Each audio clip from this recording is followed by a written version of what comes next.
The slam of the gavel echoed through courtroom 16B like a final note in a tragic symphony. Serafina Lockhart gripped the wooden bench until her knuckles turned white, watching her father's shoulders slump as the verdict was announced. Jared Lockhart, this court finds you guilty of securities fraud and financial misappropriation. You are hereby sentenced to 15 years in federal prison. 15 years. The words hit Serafina like physical blows. Her father, the gentle professor who had taught her to play piano, who had nursed her through pneumonia during her freshman year at Juilliard, who had never recovered from her mother's death, was going to prison for a crime she knew in her bones he didn't commit. There has to be a mistake, she whispered as the court officers approached her father. Jared turned to look at her, his gray eyes, so like her own, filled with resignation rather than shock. Stay strong, Sarah, he said before they led him away. 3 hours later, Serafina sat across from Martin Wilcox, her father's attorney, in his downtown Manhattan office. Rain lashed against the windows, mirroring the storm in her mind. There must be something we can do, she insisted. An appeal? Wilcox removed his glasses and rubbed the bridge of his nose. The evidence was overwhelming, Ms. Lockhart. Those financial transfers came from accounts only your father had access to. But he's innocent. I believe you. But belief doesn't win appeals. We need new evidence, and right now, we don't have any. He slid a folder across his desk. There's something else you need to know. The folder contained foreclosure notices, credit card statements, loan documents, all marked past due. Your father mortgaged everything to pay for his defense, Wilcox explained. The apartment, his pension, everything. Serafina felt the room spin. How much? Just over $2.3 million. With the guilty verdict, the banks are moving to seize all assets immediately. She thought of the Steinway grand piano in their Upper West Side apartment, her mother's final gift before cancer claimed her. By this time tomorrow, it would be gone. I'll get a job, she said, though they both knew no job would generate that kind of money, especially not for a pianist who had abandoned a promising career at Juilliard to care for her sick father. Wilcox handed her a business card. This came to my office yesterday. Specifically requested you by name. The heavy cream-colored card bore only 3 embossed words, Blackwood International Holdings. On the back, handwritten in elegant script, position available. Interview tomorrow, 2 p.m. Who's Blackwood? She asked. Thorne Blackwood, one of the wealthiest men in New York. Real estate mostly, but his holdings are diverse. They say he owns half of Manhattan. And he wants to hire me? For what? I don't know. But his family's influence runs deep, including with judges and prison boards. Wilcox's meaning was clear. This might be her father's only chance. The next morning, Serafina stood before her closet, realizing she owned nothing appropriate for an interview with a billionaire. She settled on a simple black dress, the one she'd worn to her mother's funeral, and her only pair of decent heels. The Blackwood Tower dominated the Midtown skyline, 70 stories of gleaming black glass that reflected the clouds scudding across the October sky. The security desk directed her to the private elevator that serviced only the penthouse floors. As the elevator climbed, Serafina studied her reflection in its mirrored walls. Dark circles shadowed her gray eyes, and her chestnut hair, usually her best feature, hung limp despite her efforts. She looked exactly like what she was, a woman whose world had collapsed overnight. The elevator opened directly into an austere reception area where a woman with a severe platinum bob sat behind a desk of black marble. Serafina Lockhart for Mr. Blackwood, she said, her voice steadier than she felt. The woman nodded. He's expecting you. Follow me. She led Serafina through a series of minimalist spaces to a vast office dominated by floor-to-ceiling windows.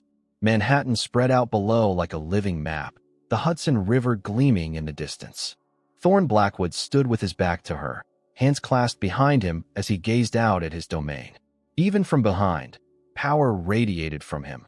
In the set of his broad shoulders beneath his impeccably tailored suit, in the perfect stillness with which he held himself. Ms. Lockhart, he said without turning. I've been waiting a long time to meet you. When he finally faced her, Serafina nearly took a step back. His features were almost too perfect, sharp cheekbones, strong jaw darkened by 5 o'clock shadow, and eyes so intensely blue they seemed to cut through her. But there was something cold in those eyes, something calculating that made her skin prickle with warning. I don't understand, she said. Why would someone like you want to meet someone like me? His smile didn't reach his eyes. Because, Ms. Lockhart, I have a proposition that could save your father's life.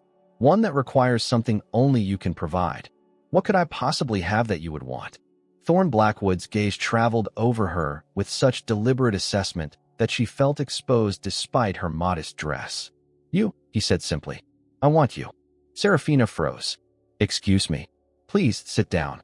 Thorne gestured to the chair across from his obsidian desk. What I'm about to offer requires explanation.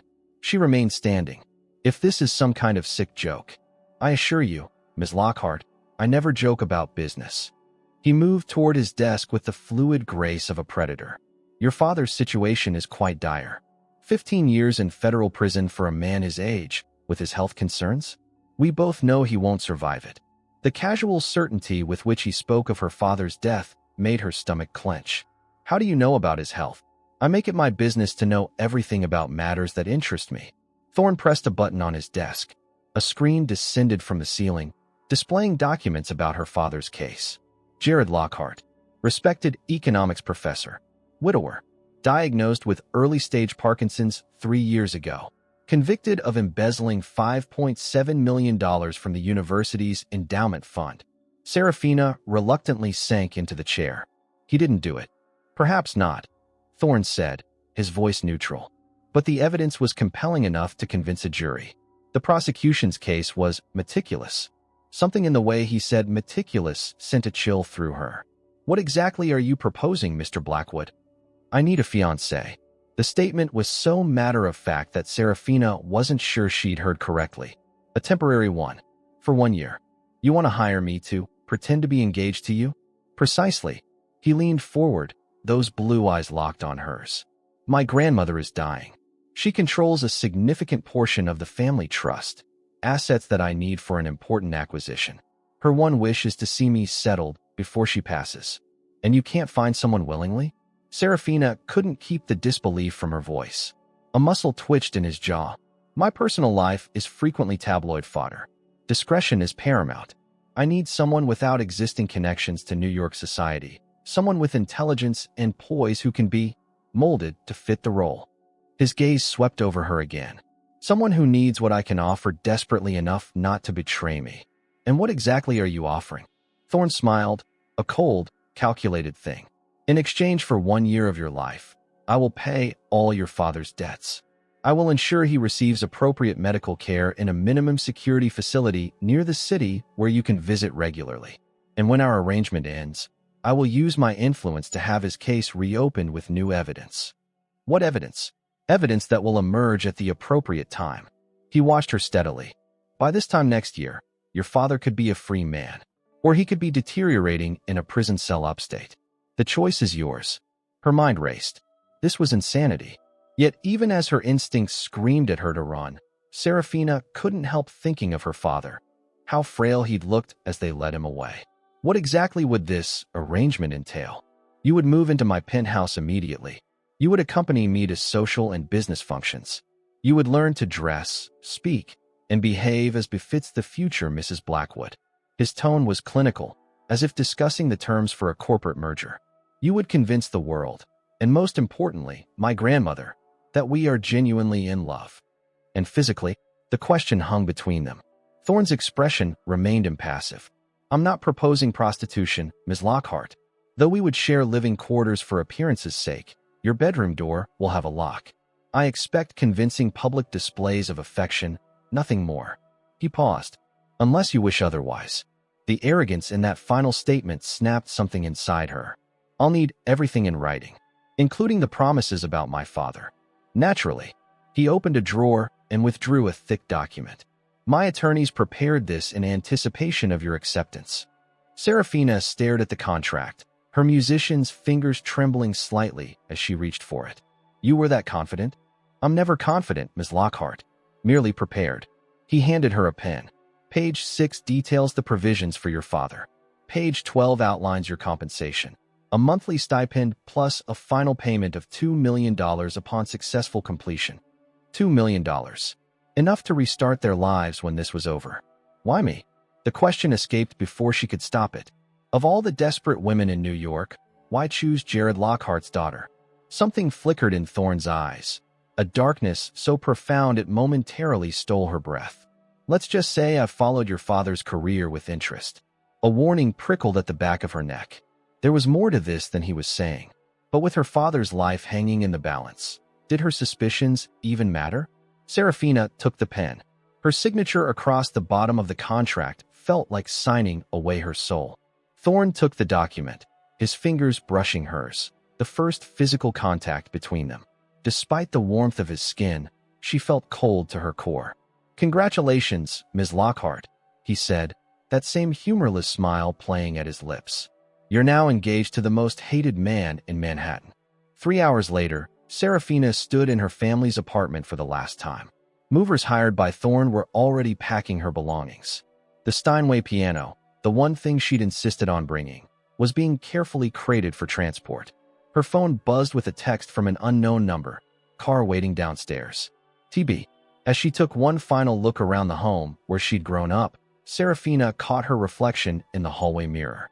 The woman staring back at her was a stranger with haunted eyes. "What have I done?" she whispered. The answer came in the form of another text, this one from her father's attorney. "Jared transferred to private medical facility this afternoon. Already arranging appeal process. Whatever you did, it's working." Serafina squared her shoulders and picked up her suitcase. She was now the property of Thorne Blackwood, a man whose cold eyes promised nothing but calculated cruelty. A man who clearly had hidden motives for choosing her. But for her father, she would endure whatever came next. The black Bentley waited at the curb, its driver holding the door. As she slid into the leather interior, she caught the scent of Thorne's cologne lingering in the space, cedar and something darker, like smoke. It smelled like a pyre being prepared. For her. Serafina stared at her reflection in the full-length mirror, barely recognizing the woman who stared back. 2 weeks into her arrangement with Thorne, and she had been completely transformed. The stylist Thorne had hired, a rail-thin Frenchwoman named Celeste, circled her like a hawk, making final adjustments to the midnight blue gown that reportedly cost more than a semester at Juilliard. Serafina's chestnut hair had been styled into an elegant updo, her makeup subtle yet sophisticated. "Perfect," Celeste declared. "Even Thorne will be pleased, and nothing pleases that man." The comment hung in the air as the stylist gathered her things and departed, leaving Serafina alone in her suite at Thorne's penthouse. The space was larger than her family's entire apartment, decorated in shades of cream and pale blue, the only warmth in the otherwise austere residence. Tonight was her debut as Thorne Blackwood's fiancée at the Metropolitan Museum's annual gala. The society columns had been buzzing for days about the mysterious woman who had captured Manhattan's most eligible bachelor. A knock at her door interrupted her thoughts. "Enter," she called, the formal response already becoming habit. Thorne stepped into the room, immaculate in his tuxedo. For a moment, he simply looked at her, his gaze moving from her face to the curve of her hips in the gown and back again. "You'll do," he said finally. The dismissive assessment shouldn't have stung, but it did. "Such a romantic," Serafina replied dryly. A hint of amusement flickered across his features. "Save the romance for the cameras, darling. There will be many tonight." He approached, removing a velvet box from his pocket. "This completes the ensemble." Inside the box lay a necklace of sapphires and diamonds that caught the light with blinding brilliance. "Turn around," he instructed. Serafina obliged, lifting her hair. Thorne's fingers brushed the nape of her neck as he fastened the clasp, lingering a moment longer than necessary. She felt goosebumps rise despite herself. "Remember," he said, his voice close to her ear, "tonight we're madly in love. The gossip columns are already speculating about our whirlwind romance, the reclusive billionaire and the unknown pianist. Your job is to make them believe it." She turned to face him. "What's our story? How did we meet?" "The truth, with modifications. You were playing at a charity recital. I was captivated by your performance. We've been inseparable ever since. Except I haven't performed publicly since my mother died." Details, Thorne dismissed with a wave of his hand. "The society vultures won't know that. All they'll see is this." His hand suddenly captured her waist, pulling her against him. His other hand tilted her chin up, his thumb brushing across her lower lip in a gesture so intimate it made her breath catch. and believe whatever narrative we feed them. Just as quickly, he released her, straightening his already perfect tie. The car is waiting. Don't forget your role tonight, Serafina. She watched him stride from the room, her skin still tingling where he'd touched her. The man was impossible, cold one moment, smoldering the next. All calculation, no genuine emotion. Yet as she followed him to the elevator, Serafina couldn't deny the flutter in her stomach wasn't entirely from nervousness about the gala. The Metropolitan Museum blazed with light, the red carpet leading up its famous steps crowded with New York's elite. Cameras flashed the moment their Bentley pulled up. Showtime, Thorne murmured, exiting the car first before extending his hand to help her. The moment she emerged, the paparazzi erupted in a frenzy of shouted questions and camera clicks. Thorne's arm slid around her waist possessively as he guided her through the gauntlet. Mr. Blackwood, who's your date? Is that the Blackwood Sapphire Collection? How long have you been together?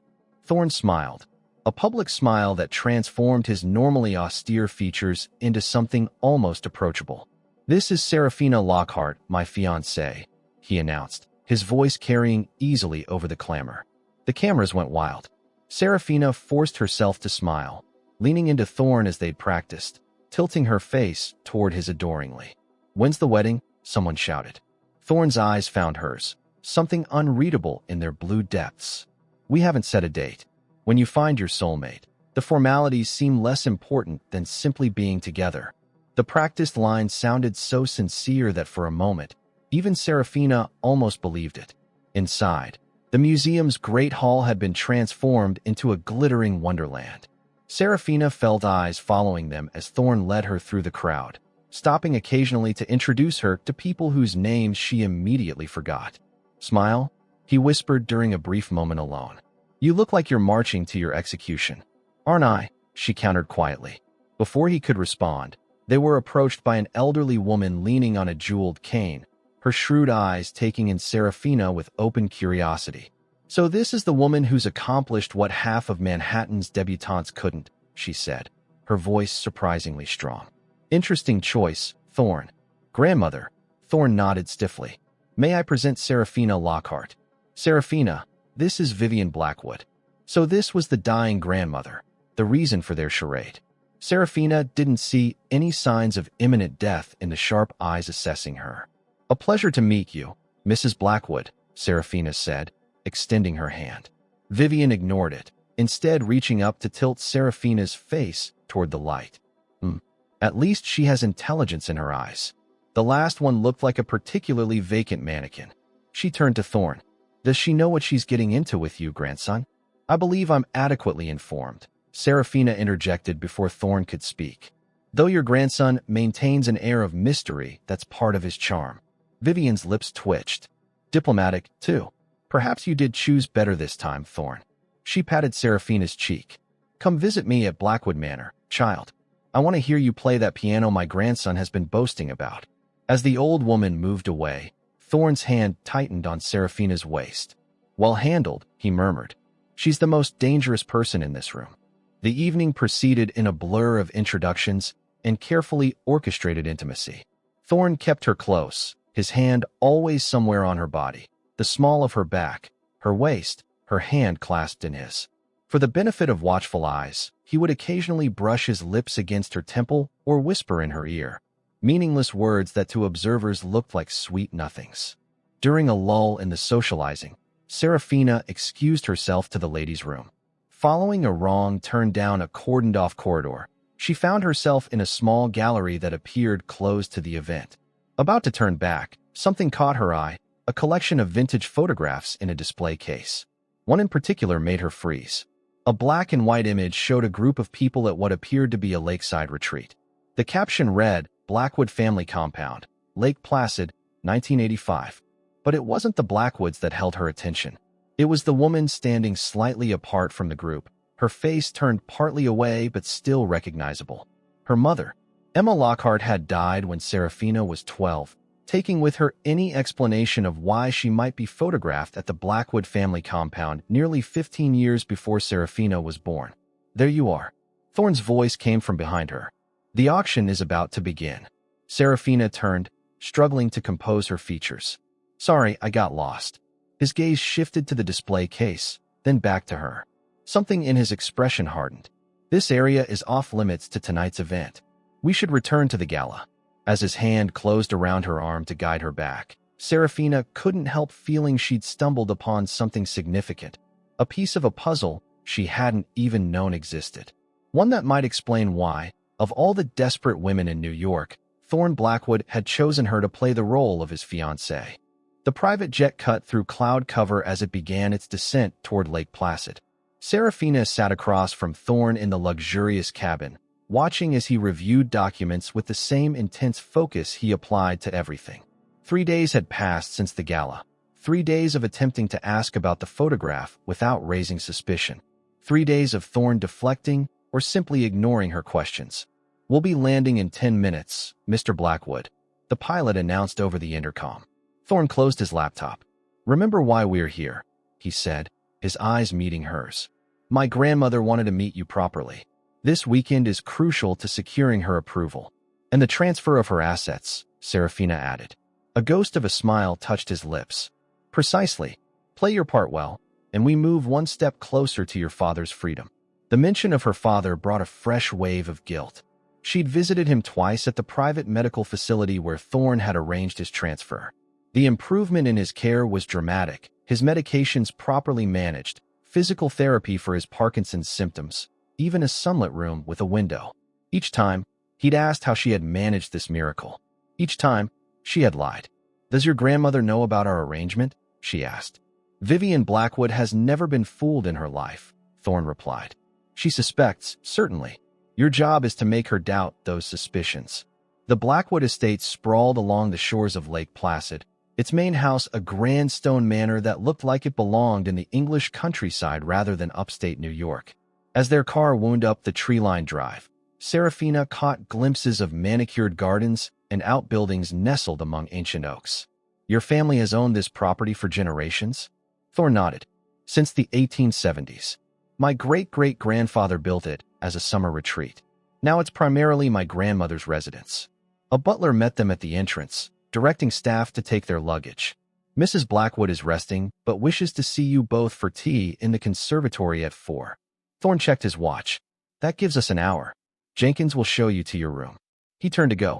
"Wait," Serafina called. "We're not staying together?" He looked back, one eyebrow raised. "My grandmother is traditional in some ways. Unmarried couples don't share rooms under her roof, even engaged ones." The corner of his mouth lifted slightly. "Don't worry. For appearances, your room adjoins mine." Serafina's room was larger than her entire suite in Manhattan, decorated in muted blues and creams with French doors opening onto a private balcony overlooking the lake. A connecting door in the paneled wall presumably led to Thorne's quarters. She was changing for tea when a knock came at that connecting door. "Come in," she called, hastily fastening the last buttons on her dress. Thorne entered, changed from his travel clothes into a casual but clearly expensive sweater and slacks. For a moment, he simply looked at her, his gaze taking in the simple navy dress she'd chosen. "That won't do," he said finally. "Excuse me. The dress. It's too severe." He crossed to the closet where her new wardrobe had been unpacked and selected a pale blue sundress with a flowing skirt. "You're meeting my grandmother as my fiancée, not attending a board meeting." Serafina snatched the dress from him. "Fine. Could you at least turn around?" "Nothing I haven't seen before," he remarked. "Not on me. You haven't," she shot back. That hint of a smile again. "As you wish." He turned his back. Serafina changed quickly, too aware of his presence in the room. "Decent now." When he turned, something flickered in his eyes. A brief flash of appreciation quickly masked. "Better. Remember, with my grandmother, the goal is to appear genuinely in love. She'll be watching for signs of artifice." "I know how to act, Thorne." "Do you?" He stepped closer. "When I do this," his hand rose to cup her cheek, thumb brushing her lower lip in what was becoming a familiar gesture. "You tense." A genuine fiancé would melt. Serafina forced herself to relax, leaning slightly into his touch. "Better." His eyes darkened. "Getting there." "And when I do this," he drew her against him, one arm circling her waist. "You should respond naturally." "May I?" She nodded, not trusting her voice. Thorne lowered his head. his lips brushing hers in the lightest of kisses. Despite its briefness, Serafina felt heat rush through her body. That, he murmured, was almost convincing. Before she could respond, he released her and stepped back. We should go. My grandmother despises tardiness. The conservatory was a cathedral of glass and wrought iron filled with tropical plants and wicker furniture. Vivian Blackwood sat like a queen on a cushioned wicker chair, her silver hair perfectly coiffed, her outfit as formal as if she were attending a luncheon at the plaza rather than tea in her own home. There they are, she said as they entered. Come closer, girl. These old eyes aren't what they used to be. Serafina approached, taking the fragile hand Vivian extended. Thank you for inviting us to your beautiful home, Mrs. Blackwood. Vivian, please. We're to be family, after all. Those shrewd eyes studied her face. Sit beside me. Thorn, be a dear and pour the tea. As Thorn moved to the tea service, Vivian kept Serafina's hand in hers. My grandson tells me you're a pianist. Yes, I studied at Juilliard before family matters required my attention. Your mother was a musician as well, wasn't she? Emma, I believe her name was. Serafina's heart skipped. You knew my mother? Our paths crossed many years ago. Vivian's grip tightened slightly. She had extraordinary talent and striking beauty, like you. Thank you, Serafina managed, mind racing. This confirmed what the photograph had suggested. There was some past connection between her mother and the Blackwoods. Thorn returned with the tea, his expression revealing nothing. Thorn has told me so little about how you two met, Vivian continued. Indulge an old woman's curiosity. Serafina glanced at Thorn. We met at a charity recital where I was performing. Thorn says he was captivated by my playing, though I didn't notice him until afterward at the reception. Love at first sight, Thorn? How unlike you. Thorn's face softened as he looked at Serafina, a performance so convincing she almost believed it herself. Sometimes the unexpected happens, grandmother. Vivian sipped her tea. And what piece were you playing when my grandson fell so precipitously in love? A test. Serafina maintained her smile. Chopin's Ballade No. 1 in G minor. It's always been one of my favorites. One of Emma's favorites as well, if I recall correctly, Vivian murmured. Thorn, be a dear and check if Jenkins has prepared the blue suite for tomorrow's guests. It was a transparent attempt to speak with Serafina alone, but Thorn complied, leaving the two women together. The moment he was gone, Vivian's demeanor changed. Now, child, let's speak plainly. What does my grandson want from you? I'm not sure I understand. Please. I've known Thorn since he was in diapers. He doesn't fall in love, and he certainly doesn't bring women to meet me unless he needs something. She leaned forward. Is he using you to access my portion of the trust? Serafina hesitated, caught between her promise to Thorn and an inexplicable desire to be honest with this formidable woman. It's complicated, she said finally. Vivian nodded, as if this confirmed something. He always did take after his father. Brilliant, driven, but blind to what truly matters. She adjusted her position, wincing slightly. My sight may be failing, child, but I see more clearly than most, particularly where my grandson is concerned. You're very protective of him. Someone must be. Thorn protects everyone except himself. She sighed. Did he tell you about his parents? No, of course not. The great Thorn Blackwood doesn't discuss pain. He buries it under work and ambition. Vivian's gaze seemed to turn inward. My son, Thorn's father, was brilliant. A visionary. He developed a revolutionary clean energy technology that would have changed the world. What happened? He trusted the wrong person. His business partner stole everything. The patents, the research, the funding. The scandal destroyed him. He took his own life when Thorn was just 14. Serafina felt a chill. That's terrible. Indeed. And that betrayal shaped the man Thorn became. Disciplined, untrusting, always in control. Vivian's eyes refocused on Serafina. But let me give you a piece of advice, child. Not everything your father touched turned to ash. Some things turned to gold. The cryptic statement hung in the air between them as footsteps announced Thorn's return. Jenkins has everything in hand, grandmother, he said, reclaiming his seat. If he noticed the tension in the room, he gave no indication. Excellent. Vivian smiled. Serafina, I would love to hear you play before dinner. There's a Steinway in the music room that rarely gets the attention it deserves. I'd be honored, Serafina replied, her mind still spinning from Vivian's revelations. As they finished their tea, Serafina caught Thorne watching her with an unreadable expression. Whatever game was being played between them, she was beginning to suspect she didn't know all the rules, or who was truly the player and who was the piece being moved across the board. One thing was becoming increasingly clear: her presence in Thorne's life was no accident, and her mother's appearance in that old photograph was somehow the key to understanding why. The conference room at Blackwood Tower fell silent as the last executive filed out. Serafina, seated at the far end of the table, watched as Thorne gathered his notes, his movements precise and controlled as always. 6 weeks into their arrangement, and she still found him impossible to read. Their weekend at Lake Placid had been a carefully orchestrated performance, culminating in Vivian's announcement that she would begin the process of transferring her holdings to Thorne. A victory, by all accounts. Yet since their return to Manhattan, Thorne had grown even more distant, burying himself in work and leaving Serafina to navigate her new public role alone. The gossip columns were obsessed with their relationship. Manhattan's most intriguing couple, one headline had declared. "You handled yourself well today," Thorne said, breaking the silence. Serafina looked up, surprised by the rare compliment. The board meeting had been her first official appearance as Thorne's fiancée in a business context. "I barely said anything." Precisely. Most women would have tried to assert themselves, prove their intelligence. Your restraint was appreciated. She swallowed the retort that rose to her lips. "Have you heard anything about my father's appeal?" "The legal team is making progress. These things take time." "It's been 6 weeks." Thorne's eyes met hers. "And we have 46 more to go." "Patience, Serafina." The reminder of their contract's duration hung between them as his phone buzzed. Checking the message, his expression darkened. "We need to go? Now." "What's wrong?" "Security breach in the London office." He was already striding toward the door. "I need to handle this personally. We leave in an hour." I have meetings scheduled with several European investors who are expecting to meet my fiancée." His tone made it clear this wasn't a request. 90 minutes later, they were airborne in Thorne's private jet.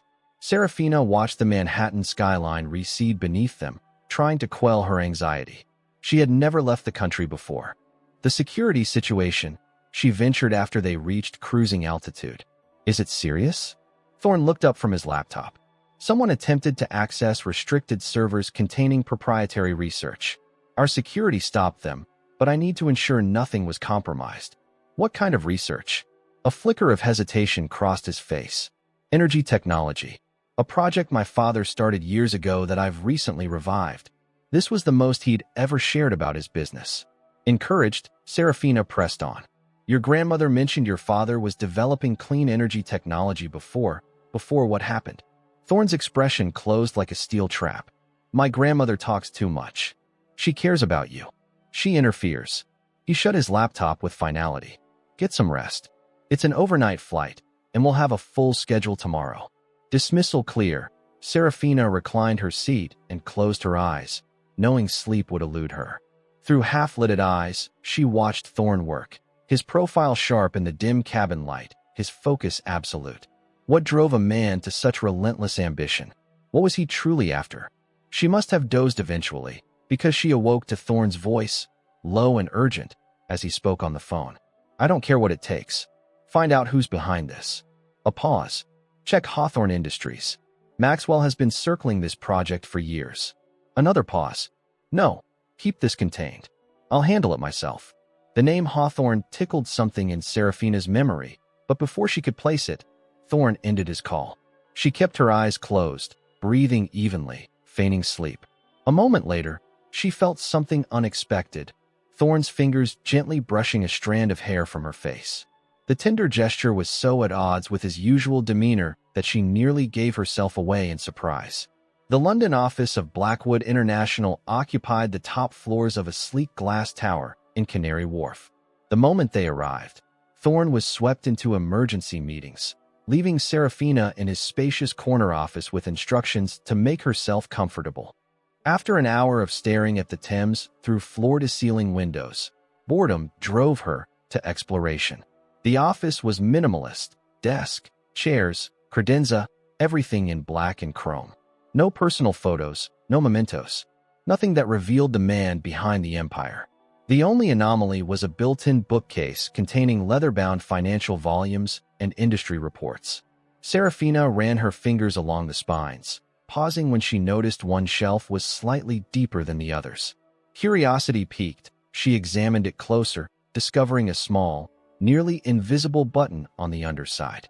When pressed, the back panel of the shelf slid open to reveal a hidden compartment. Inside lay a wooden box inlaid with mother-of-pearl. Serafina hesitated, knowing she was crossing a line. But the mystery of Thorn Blackwood and his connection to her family had consumed her thoughts since discovering that photograph at the gala. The box was a music box, she realized as she carefully lifted it out. Antique, from the early 1900s by its design. When she opened the lid, a delicate melody began to play, a tune she recognized instantly from her classical training. Chopin's Nocturne in E-flat major, the same piece her mother had taught her when she was just 6 years old. Inside the box lay a faded photograph of a beautiful woman who bore a striking resemblance to Thorn, likely his mother. Beneath it was a small journal bound in worn red leather. The sound of approaching voices sent panic through her. Quickly, Serafina replaced the photograph but impulsively slipped the journal into her pocket before returning the music box to its hiding place and shutting the compartment. She had barely settled into a chair with a magazine when the office door opened. Thorn entered with 2 security executives, his expression grim. The attack was sophisticated, one was saying. They specifically targeted the Phoenix Project files. Increase security protocols, Thorn ordered, and accelerate the timetable. If someone's coming after the technology, we need to complete it before they can steal it. Noticing Serafina, he dismissed the executives. I apologize for the delay. There's a reception at the American ambassador's residence tonight that we need to attend. Is everything all right? Nothing I can't handle. His gaze was assessing. You look tired. Go back to the hotel and rest before tonight. The car is waiting. At the hotel, a 5-star establishment overlooking Hyde Park, Serafina finally had a moment alone to examine the journal she'd taken. Her hands trembled slightly as she opened it, knowing she had crossed a point of no return. The journal belonged to Elizabeth Blackwood, Thorn's mother. The entries were sporadic, dating back 25 years. Many mentioned the project and celebrated breakthroughs, though the technical details were vague. One name appeared repeatedly, James. Thorn's father, presumably. And then, a name that made Serafina's blood freeze, Jared Lockhart. April 18, 1998. James is concerned about Jared. Says he's been acting strangely, asking questions about the investors. I told him Jared is just being thorough, but James thinks something's wrong. May 3, 1998. Disaster. The patents are gone. The funding is gone. Someone filed everything under their own name. James believes Jared betrayed us, but I can't believe it. Not after everything. May 10, 1998. James won't listen to reason. He's filed a lawsuit against Jared. Emma called in tears. She's standing by Jared, of course. I've lost my best friend along with everything else. Emma, her mother. The pieces were falling into place with sickening clarity. Thorn's father had believed her father stole his life's work. The scandal had driven him to suicide. And now Thorn, the devoted son, had arranged to have her father imprisoned on false charges and had manipulated her into this arrangement. This wasn't about his grandmother's approval or business appearances. This was revenge. A knock at the suite door jolted her from these devastating revelations. Ms. Lockhart called the hotel concierge. The car for the ambassador's residence will be ready in 30 minutes. Thank you, she managed, quickly hiding the journal in her suitcase.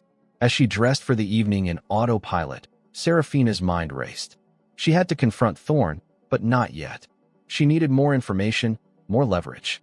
The last entry in the journal had caught her attention. June 2nd, 1998. James refuses to believe me, but I've hidden a backup of everything in the only place he'd never think to look. The melody holds the key. If anything happens to us, Yell will know what to do. Yell Elizabeth Lockhart. Her mother's maiden name had been Evans. The music box. The melody. It wasn't just a sentimental keepsake. It contained information. Information that might clear her father's name. As she applied her lipstick with shaking hands, Serafina made a decision. She would continue this charade, but now with her own agenda. She would find the truth hidden in that music box's melody. And when the time was right, she would make Thorne Blackwood pay for what he'd done to her family. But first, she had to survive this evening on the arm of the man who, she now knew with certainty, was her enemy. The ambassador's residence blazed with light as their car pulled up. Photographers clustered at the entrance, hungry for images of the elusive American billionaire and his mysterious fiancée. Thorne helped her from the car, his hand warm at the small of her back. "You look stunning," he murmured, and for a moment, she almost believed his admiration was genuine. Cameras flashed as he drew her close, his lips brushing her temple in what had become their signature public display of affection. "Smile, darling," he whispered against her skin. "Everyone's watching." Indeed they were. And Serafina, daughter of the man Thorne Blackwood had destroyed, smiled brilliantly as she took the arm of her enemy and stepped into the light. The private jet cut through storm clouds as it headed back to New York. Serafina sat as far from Thorne as the cabin allowed, watching lightning illuminate the darkness outside. 3 days in London had felt like an eternity. She'd played her role flawlessly, the adoring fiancée, the perfect complement to Thorne's power and position. Each smile had been a lie, each touch an act of deception. The journal remained hidden in her luggage, its secrets heavy on her conscience. "You're unusually quiet," Thorne observed, glancing up from his laptop. "Just tired." He studied her for a moment. "You were impressive with the Saudis yesterday. Your charm secured their investment." "Glad to be of service," she replied, unable to keep the edge from her voice. Thorne closed his laptop. "Something's bothering you." "Why did you choose me, Thorne?" The question escaped before she could stop it. Of all the women in New York, why Jared Lockhart's daughter? The cabin went silent except for the hum of engines. For once, Thorne seemed genuinely caught off guard. "I told you I needed someone who—" "Stop lying," Serafina interrupted. "I know about my father and yours. I know what you believe he did." Thorne's face transformed, his customary mask of control giving way to raw anger. "What exactly do you think you know? That your father killed himself after my father allegedly stole his research. That you blame my family for destroying yours." She met his gaze steadily. "That this entire arrangement isn't about your grandmother's trust or business appearances. It's about revenge." Thorne rose suddenly, looming over her. "How did you?" He stopped, realization dawning. "You went through my things. You went after my father, destroyed his reputation, and orchestrated his imprisonment," she countered. "Then manipulated me into this twisted game. What did you expect?" "What I expected," he said, his voice dangerously quiet, "was for you to honor our agreement. But clearly, the daughter is as treacherous as the father." The words stung more than they should have. "My father is innocent." A harsh laugh escaped him. "Innocent? Jared Lockhart systematically stole years of my father's research, filed patents in his own name, and walked away with millions while my father was left with nothing but shame and debt. If that's true, why didn't your father fight it in court?" "He tried." Thorne's hands clenched. "But your father had covered his tracks too well, had too many powerful friends. When the lawsuit failed, when the public humiliation became too much, my father put a gun in his mouth while I was at school." The raw pain in his voice made her flinch. "I was 14, Serafina. Do you know what it's like to come home and find police cars in your driveway? To have your childhood end in a single moment?" "My mother died when I was 12, she said quietly. "So yes, I know something about loss." Something flickered in his eyes. "Your mother, Emma." She knew what her husband did. "My mother would never have stayed with my father if she believed him capable of such a thing," Serafina insisted. "She was a woman of integrity. She was complicit." Thorne's voice hardened again. "And now, apparently, so are you." Serafina stood, facing him despite their height difference. "I went through your things because I'm trying to understand why my father, a man who spent his life teaching and mentoring others, would suddenly be accused of financial crimes so similar to what you believe he did to your father." The coincidence seemed convenient. Thorne's expression darkened. "You think I framed your father? Did you?" The question hung between them as the jet hit turbulence, the cabin shuddering. "I didn't have to," Thorne finally said. "Your father did what he's always done. He took what didn't belong to him, betrayed those who trusted him. The only difference is this time he got caught. I don't believe you. I don't care what you believe. Our arrangement stands. You'll continue to play your part, or your father rots in prison." He stepped closer, his voice dropping. And if you ever go through my personal belongings again, the consequences will be severe. The threat should have frightened her. Instead, it only strengthened her resolve. Answer me one thing, she said. Was any of it real? Any moment between us these past weeks? Something unreadable passed across his features. Before he could answer, the plane lurched violently. The fasten seatbelts sign illuminated as the pilot's voice came over the intercom. Mr. Blackwood, we're diverting to Boston. The storm over New York is too severe for landing. Thorne stepped back, returning to his seat without answering her question. They landed in Boston an hour later, the storm having intensified into a late autumn nor'easter. Thorne arranged for a suite at the Mandarin Oriental, where they arrived drenched despite the brief dash from car to lobby. In the elevator, they stood in tense silence. I meant what I said. Thorne finally spoke. I need your cooperation to complete our arrangement. In return, your father gets his freedom. And your revenge. The elevator doors opened. As they entered the suite, Thorne turned to her, eyes cold. Yes, my revenge. 15 years ago, I promised my father's grave I would make Jared Lockhart pay for what he did. That day has come, even if it means destroying an innocent woman in the process. For the briefest moment, something like doubt crossed his face. Then the mask returned. Collateral damage, he said simply, and closed his bedroom door behind him. Serafina stood at the window of Thorne's Manhattan penthouse, watching snow blanket the city below. A week had passed since their confrontation on the plane. A week of careful distance, of performing for the public while barely speaking in private. The journal remained hidden in her room, its secrets a constant weight. The last entry haunted her. The melody holds the key. Her phone buzzed with a text from her father's doctor. Good progress today. Asking when you'll visit next. Guilt twisted in her stomach. She hadn't told her father what she'd discovered about Thorne's vendetta. Hadn't told him about the music box or the journal. How could she burden him with more when he was finally showing improvement? The elevator chimed, announcing Thorne's return. She straightened, composing her features into careful neutrality as he entered, removing his coat with precise movements. You have a call with Vivian tomorrow morning, he said without preamble. She's asking questions about wedding plans. What should I tell her? Whatever keeps her satisfied. He loosened his tie. There's a charity gala at the Metropolitan next Friday. We're expected to attend. The Metropolitan, where she'd first seen the photograph of her mother at the Blackwood compound. A plan began forming in her mind. Of course, she agreed. Thorne, I'd like to visit my father this weekend. He studied her briefly. Fine. Security will accompany you. I don't need a babysitter. It's not negotiable. His tone was final as he disappeared into his office. Serafina returned to her room, locking the door before retrieving Elizabeth Blackwood's journal from its hiding place. She needed to understand the melody's significance before confronting Thorne with whatever truth it revealed. The Chopin Nocturne played in her mind as she flipped through the journal's pages again. What was she missing? Elizabeth had written that the melody held the key, that she'd hidden a backup in the only place he'd never think to look. Serafina closed her eyes, recalling the music box. The melody was familiar. She'd played it countless times. But as she mentally replayed the music box version, something nagged at her. It wasn't quite right. There were notes that deviated from Chopin's composition. Slight alterations that would be unnoticeable to anyone without classical training. But to a pianist like her, or like her mother, the differences would be obvious. Those altered notes, could they be a code? A knock at her door interrupted her thoughts. Quickly hiding the journal, she opened it to find Vivian Blackwood's nurse, Margot. Mrs. Lockhart, I apologize for the intrusion. Mrs. Blackwood is downstairs. She's asking to see you. Vivian is here?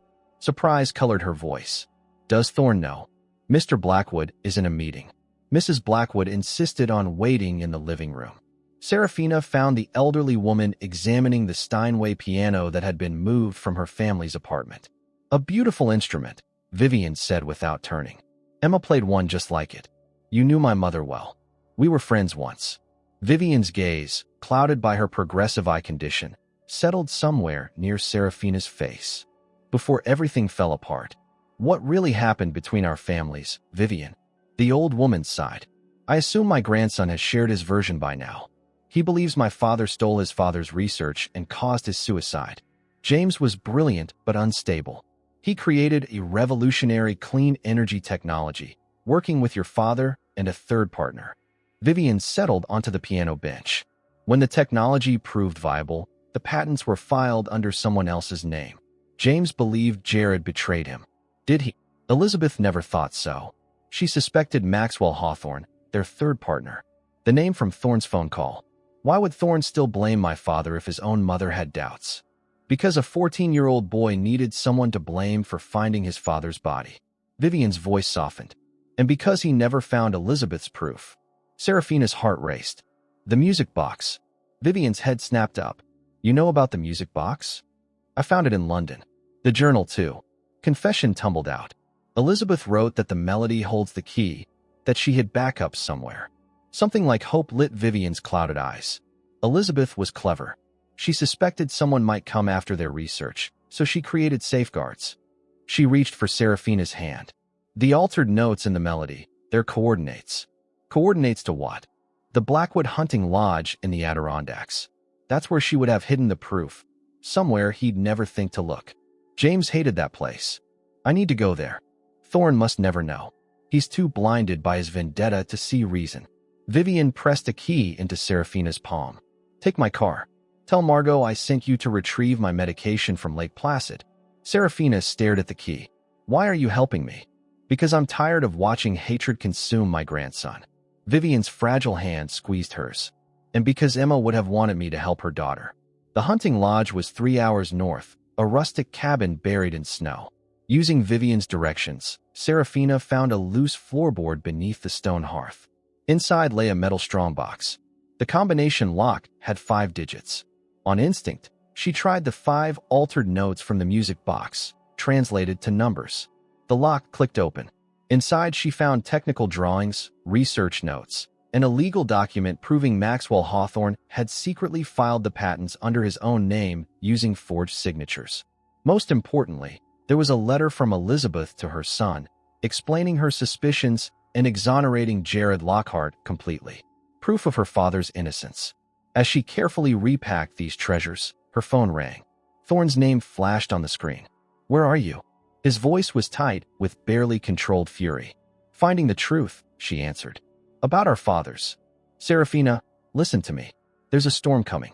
The roads. I have proof, Thorne. Your mother left proof that my father was innocent. Silence, then, don't move. I'm coming to get you. The line went dead as the first snowflakes began to fall. The storm intensified with terrifying speed. Seraphina peered through the hunting lodge's frosted windows as snow erased the road she'd arrived on just hours before. The temperature was plummeting, the wind howling through the trees like a vengeful spirit. Her phone showed 1 bar of service, enough to receive Thorne's increasingly urgent texts. Stay inside. Roads impassable. Do not attempt to drive back. I'm coming to you. The last message had arrived 30 minutes ago, followed by silence. The strongbox with Elizabeth's evidence sat on the rough-hewn table, its contents spread before her. Years of research, of genius, of work that could have changed the world, all stolen by Maxwell Hawthorne's betrayal. And James Blackwood's suicide had ensured the truth remained buried for 15 years. Until now. The cabin's ancient generator sputtered, the lights flickering ominously. Seraphina gathered wood for the fireplace, knowing it might be her only heat if the power failed. As she stacked kindling, her mind raced with implications. Thorne had built his life around avenging his father, had sacrificed his heart to a quest for vengeance. What would this truth do to him? The sound of an engine straining against the storm pulled her to the window. Through the white chaos, she glimpsed headlights crawling up the access road, moving too fast for the treacherous conditions. Her phone rang. Thorne, I can see the cabin, he said, voice tight. Almost there. Thorne, slow down.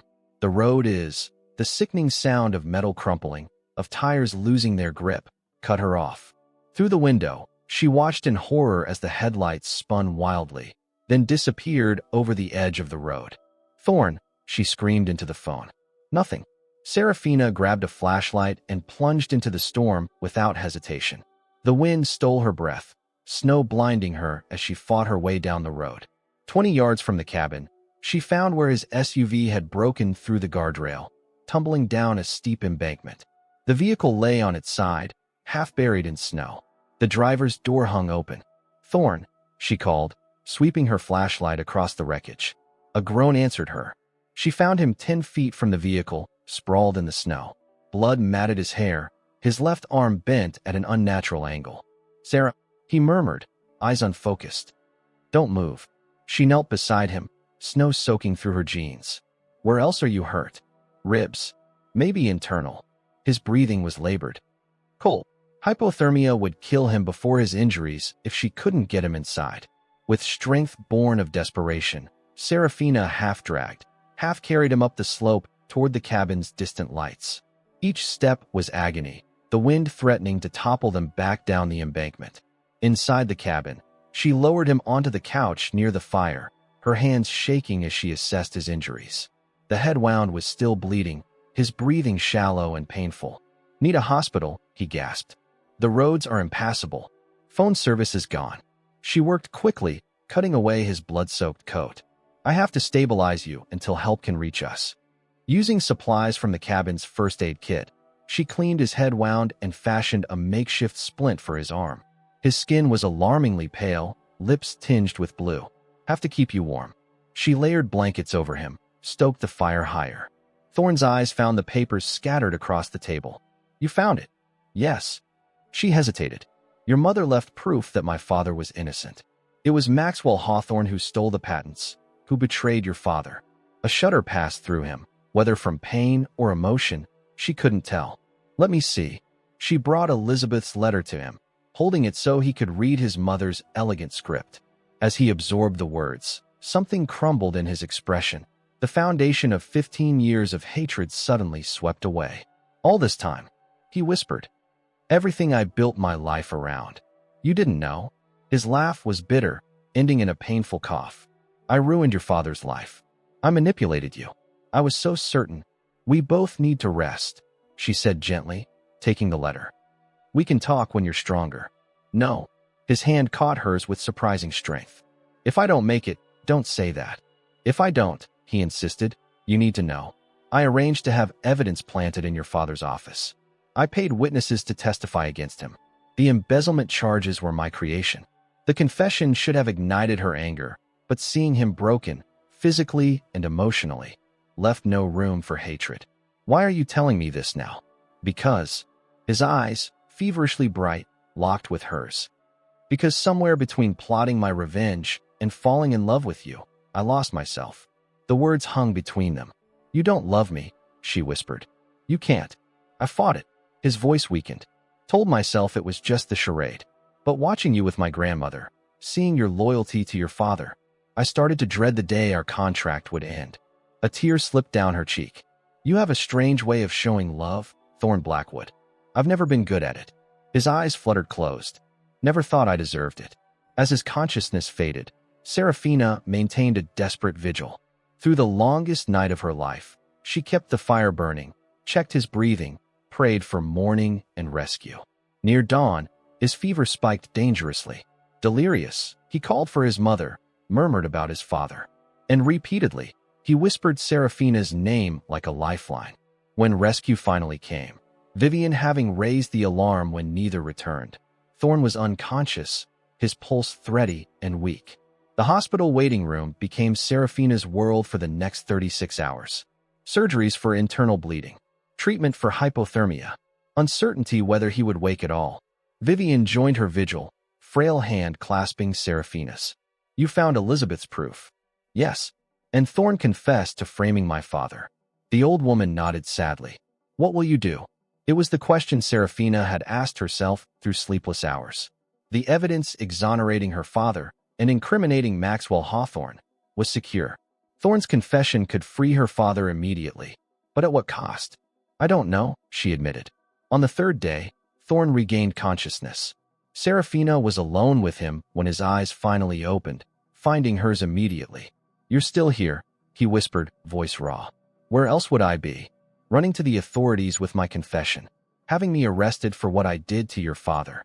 She moved closer, perching on the edge of his hospital bed. "Is that what you want me to do?" "It's what I deserve." His uninjured hand reached for hers. "But first, I need to make things right. For your father. For us, if there's anything left to salvage." "Us?" She raised an eyebrow. I believe our contract specifically prohibited genuine emotion. A ghost of his former smile touched his lips. Sue me for breach of contract. In the weeks that followed, Thorne Blackwood surprised everyone but Serafina. From his hospital bed, he initiated proceedings to clear Jared Lockhart's name, using his considerable influence to expedite the process. He provided evidence against Maxwell Hawthorne, leading to the man's arrest and the recovery of James Blackwood's stolen patents. The media called it the scandal of the decade when Manhattan's most powerful billionaire publicly admitted his vendetta against an innocent man. By the time Thorne was released from the hospital, Jared Lockhart was a free man, his reputation restored, his health improving under proper care. Serafina organized a benefit recital to celebrate her father's exoneration, with proceeds going to support wrongfully convicted individuals. The event drew New York's elite, curious to witness the aftermath of the Blackwood-Lockhart saga. Backstage at Lincoln Center, she adjusted her father's tie. "Are you ready?"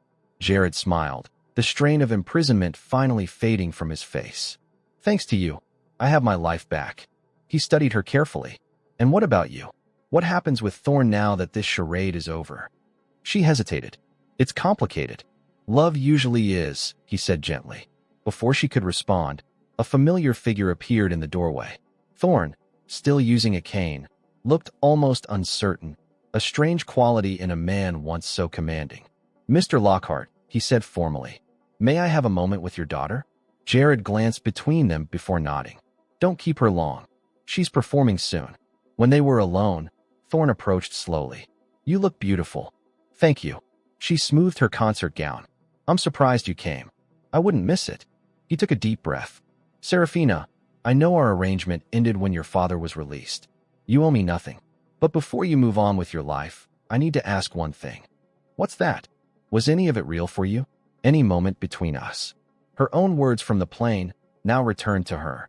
Serafina moved closer, close enough to see the vulnerability in his eyes. "The woman who dragged you through a blizzard," she said softly, "who stayed by your hospital bed for 3 days.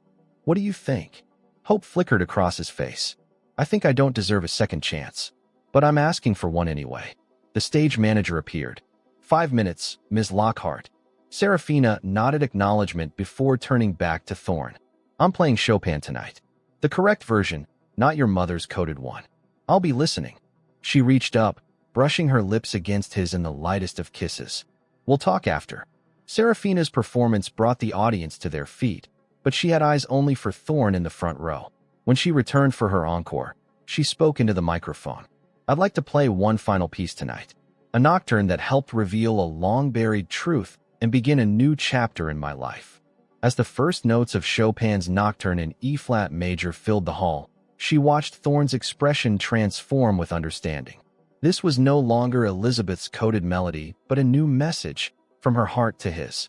The thunderous applause hadn't faded when Thorne appeared on stage, something small clutched in his hand. Before the astonished audience, he knelt awkwardly, his injured leg making the gesture all the more poignant. "Serafina Lockhart," he said, voice carrying through the hall, "I once asked you to pretend to love me. Now I'm asking if you'd consider the real thing. For a lifetime." The ring he offered wasn't the massive diamond of their fake engagement, but a simple sapphire surrounded by tiny pearls, identical to the one his father had given his mother, shown in the photograph from the music box. Her answer, captured by dozens of cameras and splashed across social media within minutes, was one simple word: yes. 1 year later, the old Blackwood hunting lodge had been transformed. No longer a neglected cabin, it stood restored and expanded, its grounds converted into a campus for the Blackwood Lockhart Foundation, an organization providing scholarships for young musicians and scientists from disadvantaged backgrounds. At the grand opening, Serafina and Thorne stood with her father and Vivian, watching the first students explore their new opportunity. "From the worst mistake of my life came the best thing that ever happened to me," Thorne murmured, arm around his wife's waist. "Strange how life works." Serafina leaned against him. "My mother used to say that music is like life. Discordant notes often lead to the most beautiful harmonies." As if on cue, the string quartet began playing a familiar melody, Chopin's Nocturne, no longer a code or a secret, but the first notes of their own symphony in Be Love.